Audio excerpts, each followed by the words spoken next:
Assalamualaikum warahmatullahi wabarakatuh. Kami dari kelompok 8 metodologi pembelajaran akan mempresentasikan mengenai pembelajaran dalam jaringan meliputi teknis dan media pelaksanaannya.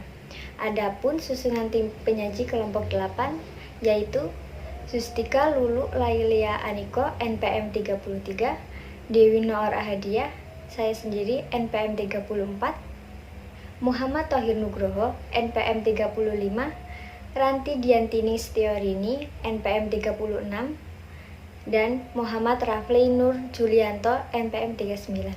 Berikut adalah pemaparan materi dari kelompok kami. Assalamualaikum warahmatullahi wabarakatuh. Perkenalkan, nama saya Ranti Diantini Setiorini NPM 19144600036. Sekarang saya akan menyampaikan materi tentang metode pembelajaran dalam jaringan atau daring. Apa sih metode pembelajaran itu? Metode pembelajaran adalah suatu cara atau strategi yang dilakukan seseorang untuk memberikan atau menyampaikan ilmu dan informasi kepada orang lain dengan cara yang efektif. Dikarenakan adanya COVID-19, dunia pendidikan menjadi sangat terganggu. Yang biasanya proses belajar mengajar dilakukan secara langsung, tatap muka, dan dilakukan di sekolah. Karena adanya pandemi ini, maka proses belajar mengajar dilakukan dengan jarak jauh dengan sistem online. Maka dari itu, instansi pendidikan dituntut untuk memiliki inovasi baru dalam proses belajar mengajar agar pembelajaran dapat dilakukan dengan baik. Adapun tujuan dari metode pembelajaran dalam jaringan atau daring. Yang pertama, untuk meningkatkan sumber daya manusia di bidang pendidikan. Yang kedua, untuk melatih perkembangan globalisasi, kultur masyarakat, dan geografi Indonesia. Yang ketiga, untuk meningkatkan sosial ekonomi masyarakat terhadap permasalahan pembelajaran secara daring. Teknis pembelajaran dalam jaringan atau daring, yaitu ada dua teknis. Yang pertama sinkron dan asinkron. Yang sinkron yaitu menciptakan kelas visual.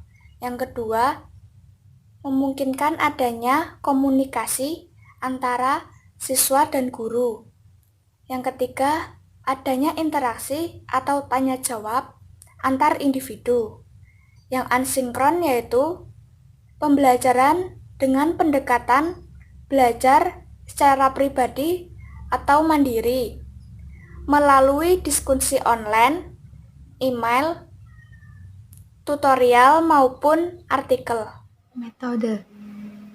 Metode yaitu sebuah cara atau strategi yang dilakukan seseorang untuk memberikan ilmu atau informasi yang bertujuan agar dapat diterima oleh orang lain agar efektif. Adapun metode yang dapat dilakukan untuk melaksanakan pembelajaran dalam jaringan. Yang pertama yaitu project-based learning. Project-based learning memiliki tujuan utama untuk memberikan pelatihan kepada pelajar untuk lebih bisa berkolaborasi, gotong royong, dan empati dengan sesama. Keunggulan dari project-based learning, yang pertama, dapat meningkatkan kemampuan dalam pemecahan masalah. Yang kedua, dapat meningkatkan kolaborasi di antara siswa. Yang ketiga, meningkatkan keterampilan siswa. Yang keempat, mendorong siswa untuk mengembangkan dan mempraktikkan keterampilan komunikasi. Yang kelima, menciptakan lingkungan pembelajaran yang nyaman. Kelemahan dari project-based learning yaitu yang pertama, waktu yang digunakan harus cukup lama. Yang kedua, berbagai peralatan harus disiapkan. Yang ketiga, adanya siswa yang kurang aktif. Yang keempat, sikap enggan siswa. Yang kedua, blended learning. Blended learning merupakan metode yang menggunakan dua pendekatan sekaligus, yaitu daring dan secara tatap muka melalui video. Keunggulan dari blended learning ini, yang pertama, peserta didik dapat mempelajari materi pembelajaran secara online. Yang kedua, peserta didik dapat berkomunikasi atau berdiskusi secara online. Yang ketiga, pengajar dapat menambahkan materi dari internet. Yang kelima, peserta didik dapat membaca materi saat sebelum jam pelajaran dimulai. Dan yang kelima, peserta didik dapat saling berbagi file. Kelemahan dari blended learning ini yaitu pertama, pengajar perlu memiliki keterampilan e-learning. Kedua, pengajar perlu menyiapkan waktu untuk mengembangkan dan mengelola e-learning. Yang ketiga, pengajar perlu mengelola referensi digital. Yang keempat, tidak meratanya sarana dan prasarana pendukung dan rendahnya pemahaman tentang teknologi.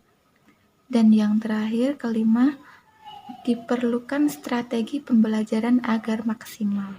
Ya, di sini saya akan menjelaskan tentang metode demonstrasi. Metode demonstrasi dalam pembelajaran merupakan salah satu metode yang digunakan dalam meningkatkan kualitas pembelajaran, di mana dalam metode ini disajikan suatu prosedur maupun tugas, kemudian tentang tata cara penggunaan alat, dan tentang bagaimana melakukan interaksi dengan klien. Tata cara pelaksanaan demonstrasi dalam dilakukan secara langsung.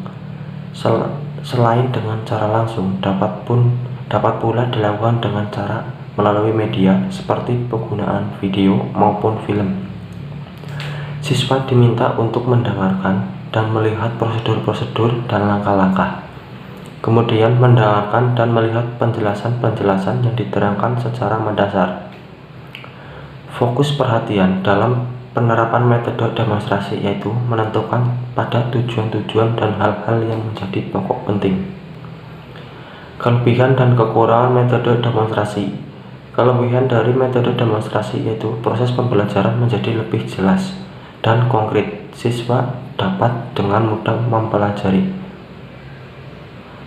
Pengajaran menjadi lebih menarik dan siswa dirangsang untuk aktif dalam menghubungkan antara teori dan praktik. Kelemahan dari metode demonstrasi yaitu memerlukan keterampilan guru secara khusus, fasilitas mendukung, dan kesiapan dengan perencanaan yang matang untuk demonstrasi.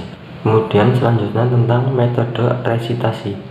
Soekarwati mendefinisikan bahwa metode resitasi adalah suatu cara yang menyajikan bahan pelajaran dengan memberikan tugas kepada siswa untuk dipelajari, yang kemudian dipertanggungjawabkan di depan kelas.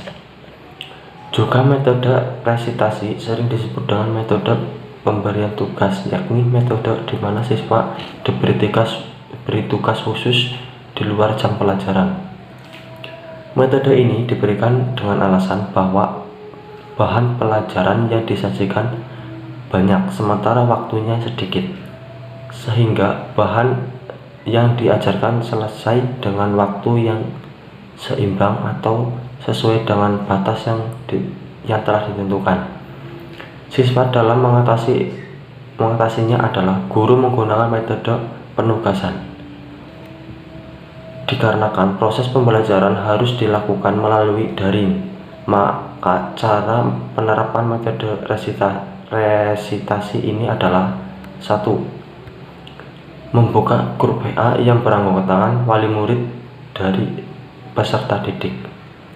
Kedua, guru memberikan instruksi penugasan melalui grup WhatsApp tersebut dengan ketentuan batas waktu tertentu. Ketiga, pengiriman tugas dikirim melalui japri atau jalur pribadi kepada guru yang memberikan tugas. Keempat, tugas yang dikumpulkan berupa foto atau video sesuai dengan jenis tugas yang diberikan. Maka dari itu, perlu ada kerjasama yang baik antara guru dan wali murid. Kelebihan dan kekurangan pembelajaran resitasi.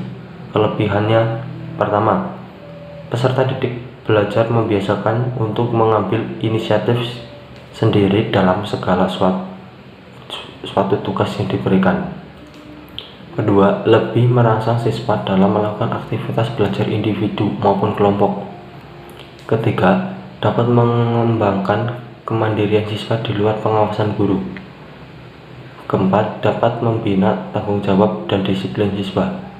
Kelima, dapat mengembangkan kreativitas siswa. Kekurangan dari metode resitasi. Yang pertama, siswa sulit dikontrol.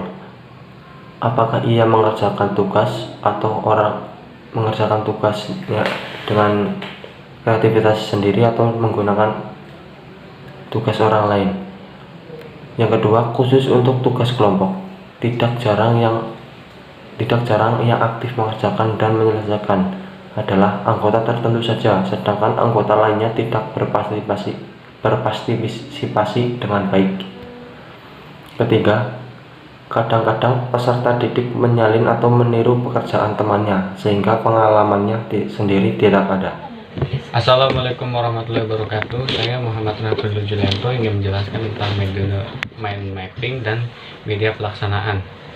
Mind mapping atau peta pikiran adalah suatu teknik pembuatan catatan-catatan yang dapat digunakan pada situasi kondisi tertentu seperti dalam pembuatan perencanaan, penyelesaian masalah, membuat ringkasan, membuat struktur, pengumpulan ide-ide untuk membuat catatan kuliah, rapat, debat, dan wawancara.